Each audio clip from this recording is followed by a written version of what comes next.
સાબરકાંઠામાં આઈટી વિભાગે નોકરી કરતા યુવકને કરોડોની નોટિસ આપી. ખાનગી કંપનીમાં કામ કરતા જીતેન્દ્ર મકવાણાને 36 કરોડની નોટિસ ફટકારી છે. રતનપુર ગામે આવાસ યોજનામાં ઘર બનાવનાર યુવકને નોટિસ અપાઈ છે. ત્યારે રૂબરૂ મુલાકાતમાં આઈટી વિભાગે 36 કરોડનો ટેક્સ ભરવા માટે કહ્યું. જીતેન્દ્ર મકવાણા અમદાવાદની કંપનીમાં નોકરી કરે છે અને નોટિસ મેળવનારા યુવકનું ઇન્દિરા આવાસમાં ઘર બન્યું છે. ભારત સરકાર તેમજ ગુજરાત સરકારનો ઇન્કમ ટેક્સ વિભાગ જે લોકો ધંધો કરતા હોય, રોજગારી કરતા હોય અને બિઝનેસ કરતા હોય તેને ટેક્સ તરીકે એક નોટિસ આપવામાં આવતી હોય છે. ત્યારે આજે એવી વીટીવી એવો ખુલાસો કરી રહ્યો છે કે જે સામાન્ય પરિવાર છે ને સામાન્ય પરિવારમાં આવતા જે લોકો છે તેને 36 કરોડનો નોટિસ છે તે ફટકારવામાં આવી છે. સીએસટી જીએસટી વિભાગ દ્વારા આ નોટિસ ફટકારવામાં આવી છે અને યુવાનને 36 કરોડ ભરવાની નોટિસ આપતા સમગ્ર મામલે એક ખળભળાટ સર્જાયો છે. આપણે એ પરિવાર સાથે જ વાત કરીશું. શું કહેશો? આપને નોટિસ ફટકારવામાં આવી છે અને આપ શું કરો છો હાલ?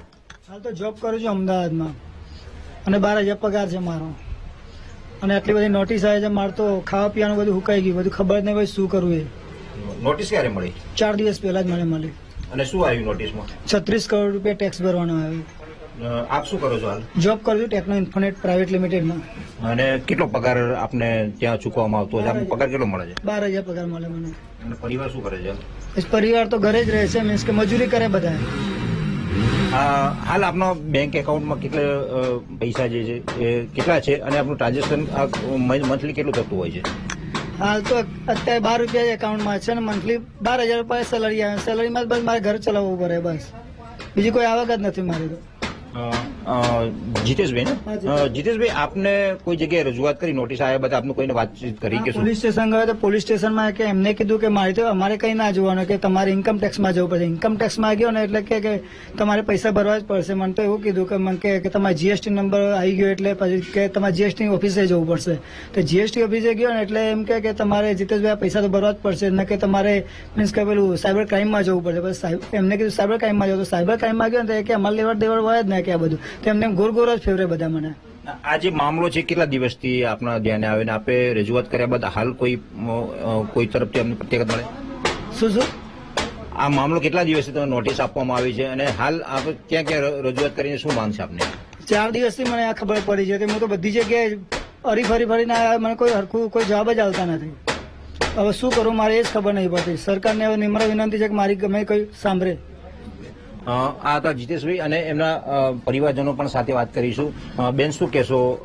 આપના ભાઈને 36 કરોડની નોટિસ ફટકારવામાં આવી છે. પરિવાર હાલ કઈ રીતે ગુજરાન ચલાવે છે?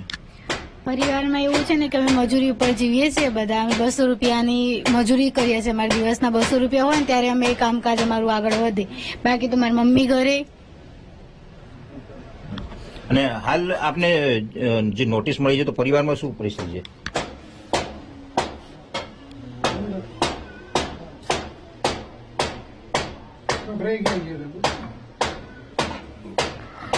હા જી, ચોક્કસથી જે જીતેશ મકવાણા છે તેમના પરિવારમાં 36 કરોડની જે નોટિસ ફટકારી છે અને જે પરિવાર છે તે ઇન્દિરા આવાસ યોજનામાં પોતાનું ઘર છે તે બનાવ્યું હતું. 36,000ની સહાય સાથે તે ઘર બનાવ્યું છે. હાલ પરિવારજનોમાં ખૂબ આક્રત છે અને પરિવારજનો દુઃખી છે. હાલ એ પોલીસ સ્ટેશને પણ ગયા, વિવિધ જગ્યાઓ પણ અરજી કરી, છતાંય પણ કોઈ સાંભળતું નથી. 36 કરોડ ભરવાની વાત કરી રહ્યા છે. ત્યારે પરિવારજનોની હાલ પરિસ્થિતિ છે તે ખૂબ ગંભીર બની છે અને હાલ સ્થાનિક આગેવાનો પણ અહીંયા આવ્યા છે. સ્થાનિક આગેવાનો પણ તેને મદદે આવ્યા છે. આ સ્થાનિક આગેવાનો સાથે સીધી વાત કરી. શું કહેશો? હાલ આ પરિવારમાં 36 કરોડની નોટિસ આવી છે.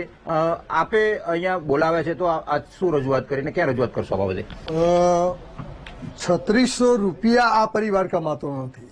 મોડ મજૂરી કામ કરી અને ગુજરાન ચલાવે છે. ભાઈ અમદાવાદમાં 10-12 હજાર રૂપિયાની નોકરી કરી અને પોતાનું ગુજરાન, પત્ની, 2 બાળકો એ બધાનું ચલાવે છે. એમના માતા એ પોતે વિધવા છે અને ઘરકામ કરી અને પોતાનું ગુજરાન ચલાવે છે. અમને તો ગામવાળા લોકોને બહુ આઘાત લાગ્યો છે કે આવા સામાન્ય કે જે આવાસ સરકારની સહાયથી જે આવાસ બનેલ છે એ મકાનમાં રહે છે અને એમનું મકાન જોઈને જ આપણને ખબર પડે કે એમની પરિસ્થિતિ કેવી હશે. અને એ પરિવારને જ્યારે 36 કરોડ રૂપિયાની નોટિસ આવે ત્યારે ખરેખર ખૂબ આઘાતજનક છે. પૂરો પરિવાર બહુ ચિંતામાં છે. શું કરવું શું ના કરવું. ભાઈ એટલા બધા ભણેલા નથી. દરેક જગ્યાએ દરેક ડિપાર્ટમેન્ટમાં જઈને આવ્યા છે અને ડિપાર્ટમેન્ટે પણ એવો જવાબ આપ્યો છે કે ભાઈ તમારે ભરવા પડશે. અને આ પરિવારને 3600 રૂપિયા પણ ના ભરી શકે એ પ્રકારની પરિસ્થિતિ છે. એટલે અમારા બધાની તો એવી માગણી છે કે સરકાર, જીએસટી વિભાગ કે ઇન્કમટેક્સ વિભાગ આ બધા પરિવારનું સાંભળે, એ પરિવારને મદદ કરે અને આ જે પરિસ્થિતિ આ ઘર ઉપર આવી છે, આફત જે આવી છે, એ આફતમાંથી આ બધાને બહાર કાઢે એ પ્રકારની વિનંતી અમે મીડિયા અને સરકારને કરીએ છીએ. જી ચોક્કસથી કેમેરામેનને કહીશ કે જે બતાવે કે જે નોટિસ છે તે 36 કરોડની નોટિસ આ ભાઈને આપવામાં આવી છે.